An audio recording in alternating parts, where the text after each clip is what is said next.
Bilang tugon sa paghahanda sa iba't ibang uri ng kalamidad sa Central Visayas, nagsagawa ng 5 days Disaster Preparedness and Search, Rescue and Retrieval Operations Seminar ang mga tauhan ng Police Regional Office 7. Tinutukan niya ni Patrolwoman Flora May Azares.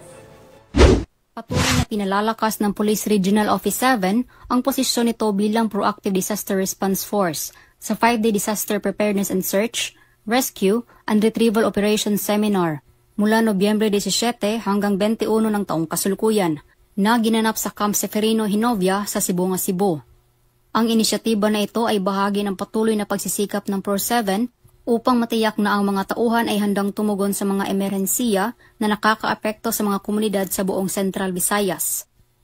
May kabuang 50 na kapulisan mula sa iba't ibang unit ang lumahok sa masinsinang pagsasanay upang patalasin ang kanilang mga kasanayan sa pagtugon sa kalamidad.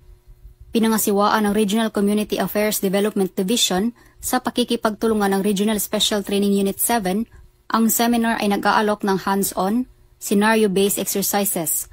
Nakatanggap ang mga kalahok ng tagubilin mula sa mga eksperto ng Philippine National Police, Bureau of Fire Protection at Philippine Coast Guard sa advanced rappelling, high-angle rescue, firefighting, emergency survival, knot tying at rescue rigging, chainsaw operations, first aid, CPR at water rescue gamit ang mga rubber boat.